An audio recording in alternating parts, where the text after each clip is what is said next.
شالوم شالوم شالوم بيتسب እግዚአብሔር አምላክ ከመይ ሓዲርኩም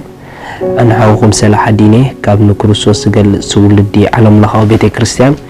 ሎም ድማ ነዝ መዓልት ዝኸውን ናይ እግዚአብሔር ቃል ሓቢርና ክንካፈሊና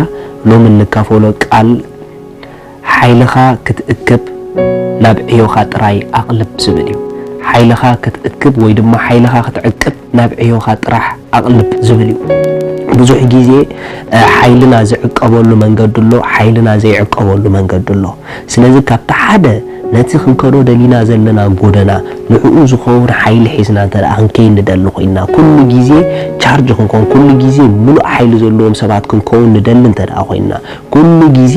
ነቲ እግዚአብሔር ዝሃበና ነገር ነቲ ዝጀመርናዮ ጎደና ንዕኡ ኩሉ ጊዜ በዓል መልአት ሓይሊ ክንከውን እንደል ተራ ኮይና ናብቲ ንኸዶ ጥራሕ መቀላብ የድለና ናብቲ ንኸዶ ጥራሕ ፎከስ መግባር የድለና ነቲ ክንገብሮ ዝደለና ጥራሕ አቃልቦና መሃብ የድለና ብዙሕ ጊዜ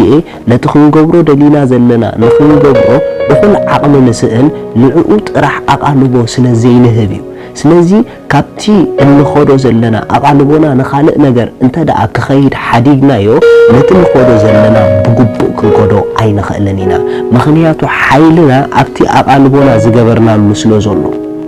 እግዚአብሔር አምላክ ስሙ ይባረኽ መጽሐፍ ቅዱስ ከምዚ ይብል ኣብ ነህምያ ምዕራፍ 1 ምዕራፍ 6 ነህምያ ምዕራፍ 6 ጥቕሲ 1 ኮነ ኸዓ ሳምባላጥን ጦጵያን ገሸምን እቲ ዓረባውን እቶም ዝተረፉ ጸላእትና ነቲ መካበቢያ ከም ዝነደቅዎ ካብቲ ፍሩስ ዝነበረ ኸዓ ገለ ከም ዘይተረፈ ምስ ሰምዑ ክሳዕታ ጊዜቲ ኣግና ማዕፁ ኣብ ደጌታት ኣይተኸልኩን ነበርኩ ሳምባላጥን ገሸምን ከኣ ንሳቶም ክፉእ ክገብሩኒ ሓሲቦም ነበሩ እሞ ንዓ ኣብ ጎልጎል ኦኖ ኣብ ዘለዎ ዓድታት ንራኸብ ኢሎም ለኣኹለይ ኣነ ድማ ኣነስ ዓብይ እዮ ኣዓይ ኣለኹሞ ክወርድ ኣይከኣለንን ስለምንታይ እታ እዮ ሓዲገና ባኻትኩም እንተወረድኩ ንሱ ክበኩር እዩ ኢለ ለኣኽኩሎም እዚ ነገር እዚ ድማ 4 ሰዕ ለኣኹለይ ኣነ ኸኣ ንዓታቶም ከም ዝዘረባ ዝገይረ መለስኩሎም ዋው ሪኹም ነህምያ ዕዮሎ ነህምያ ራእሎ ነህምያ ኣብ ፍጻመ ከብጽሖ ዝደለየ ጅማር ኣለዎ ነህምያ እግዚአብሔር አምላክ ኣብ ልቡ ዘቀመጠሉ ናይ ቀጽሪ ኢየሩሳሌም ምህናጽ ዝብል አጀንዳ ሒዙ ናብ ሃገር ተኣትዩ ስለዚህ ነህምያ ካብታ ሓደ ዝተዓወተሉ መንገዲ ነቲ አምላክ ዝሃቦ ራእይ ኣብ ጊዜውን ኣብ ሰዓቱን ክፍጽሞ ዘኻኣሎ ነቲ ዝጀመሮ ጉዕዞ ድማ ከይተጓና ደበር ብምንም ዓይነት ነገር ከይተዓናቀፈ ሙሉእ ሓይሊ ሒዙ ክሳዕ ፍጻመ ክኸይድ ዝገበሮ ሙሉእ ብሙሉእ አቃልቡኡ ንዕዩ ሂቡ ስለዝነበረ እዩ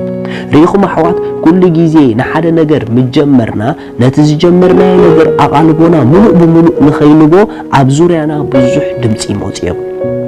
ሪኹም እቶም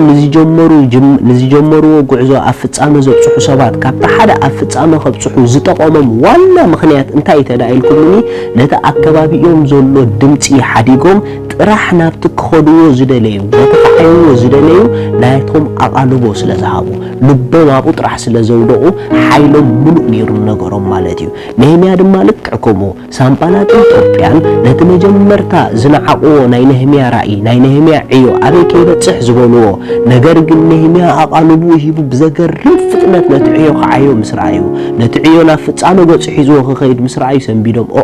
ከነታርፎ ኣለና ካብዚ ዕዮ ኢሎም ንዓ ዘረባ ኣለና ንማኸር ኢሎም ፀውዖሞ ነህምያ ግን ብጣዕሚ መስተውዓሊ ሰብ ስለ ዝነበረ ዓብ መልስ መሊሱሎም ኣነስ ዓብ ዕዮ ኣዓይ ኣለኹሞ ክወርድ ኣይክእልን ስለምንታይ ነቲ ዕዮ ሓዲገና ባኻትኩም እንተወረድኩ ንሱ ክበኩር ኢለ ለኣኽኩሎም ዋው እዚ ነገር 4-5 ጊዜ እዮም ደጊሞምሉ ነህምያ ድማ 4-5 ጊዜ መባኾሩ ምዃኖም ስለዝፈለጠ ካብቲ ዕዮት ንኸይወርድ ኣብይዎም ሪኢኹም ኣሕዋት ብዙሕ ጊዜ ኣብ ጉዕዞና ኣብ ዕዮና ሰንከልከል ንብል ዘለና ንደክም ዘለና መባኾርቲ ዝኾኑ ድምጽታት ልብና ስለንህቦም እዩ መባኾርቲ ዝኾኑ ሓሳባት ልብና ስለንህቦም እዩ ንዕዮና ዘይጠቕሙና ዘባኾሩና ድምጽታት ኢግኖር ክንገብሮ መገበአና እዩ ዕድል ክንቦም ኣይግበአናን እዩ ልብና ንዕኦም ክንከፍት ኣይግበአናን እዩ ንምንታይ ተተባሃለ ልክዕ ከም ነህምያ ጅማሬና ኣብ ፍጻመ ኸነብጽሕ ንደሊ እንድሕር ኮይና ኩሉ ጊዜ ሓይልና መታን ክንዕቅብ ንሓይልና ክወስዱ ዝመፁ ዘበሉ ነገራት ከነስተውዕሎም ይግባዩ እንተ ደኣ ኣብ ዙርያና ዘለው ድምጽታት ዝተፈላለዩ ጉዳያት ንሓይልና ካብ ተጀሚርና ዘለና ጉዕዞ ንኸታርፉና ከም ዝመጹ ኣስተውዒልናሎም ተቃላጢፍና ዕድል ንኽላዮም ኢየሱስ ንዘለዓለም ጎይታ እዩ ስለዚ ንዕዮና ኣፍጻመ ንኸብ ንብጽሕ ዝጠቕሙና መንገዲ 5 ነጥቢ ክነግረኩም እየ ሓደ ንዕዮና ዝንዕቁ ኣቓልቦ ኣይንግበረሎም ካልኣይ ንዓወትና ዘይብህጉ ኣቓልቦ ኣይንግበረሎም ሳልሳይ ብዓወትና ዝጉህዩን ዝቐንዑን ኣቓልቦ ኣይንሃቦም ራብዓይ ብመንቃፍና ጥራይ ዝተዓጠቑ ሰባት ኣቓልቦ ኣይንሃቦም ሓሙሻይ ጽቡቕ ነገርና ዘይረኣዮም ሰባት ኣቓልቦ ኣይንሃቦም እንተ ደኣ እዚ ነገር እዚ ጌርና ንዕዮና ዝኸውን ሙሉእ ሓይሊ ኣለና ንዕዮና ዝኸውን ሙሉእ ትግሃት ኣለና ንዕዮና ዝኸውን ተስፋ ኣለና ምኽንያቱ ትኽክለኛ ዝኾነ መንገዲ ስለ ዝተኸተልና ኩሉ ግዜ ራእይ ኣብ ፍጻመ ክበጽሕ እንተ ደኣ ኮይኑ ነቲ ራእይ ዝምችእ ጎደና እንተ ደኣ ኸይድናዮ ሰብ ዕላማ ንዕላምኦም ዝምችእ ጎደና ስለ ዝኸዱ እዮም ንዕላምኦም ኣብ ፍጻመ ዘብጽሕዎ ዕላማ ጥራሕ ክህልወካ ኣኻል ይኮነን ንዕላማኻን ንራእይኻን ኣብ ፍጻመ ዘብጽሕ መንገዲ ምኽታል ከድልየካ እዩ እቲ መንገዲ ድማ ነቲ ጀሚርካዮ ዘለኻ ጉዕዞ ዝኸውን ሓይሊ ክህልወካ ንሓይልኻ ዝትንክፉ ዘበሉ ነገራት ዕድልን ኣቓልቦን ኣይተሃቦም ከምዚ ብሎ መጽሓፍ ቅዱስ ነህምያ ምዕራፍ 6 ጥቕሲ 9 ነህምያ ስለምንታይ እዩ ዕድል መሃብ ኣብዮም ንበዓል ሳምባላት ንበዓል ጦጵያስ ከምዚ ብል መጽሓፍ ቅዱስ ከመይ ሲሉ እቲ ዕዮ ከዕየ ኣእዳዎም ክደኽማ እየን እሞ እቲ ዕዮ ከይዕየ ኣእዳዎም ክደኽማ እየን እሞ ነቲ ዕዮ ክሓድግዎ እዮም እናበሉ ኩላቶም ከሰንብዱና ደልዮም እዮም ሕጂ ኸዓ ወኣምላኽ ንስኻ ኣእዳወይ ኣጽንዕ ኢልዎ ሪኢኹም ነህምያ ሓደ ነገር ኣስተውዒሉ እዚ ኩሉ ዝኸውን ዘሎ ኣብ ዙርይኡ እዞም ኩሎም ዝትስእዎ ዘለዉ ዝደልይዎ ዘለዉ መታን ኣእዳው ነቲ ጀሚርዎ ዘሎ ዕዮ ክደኽማ ስለ ዝደለዩ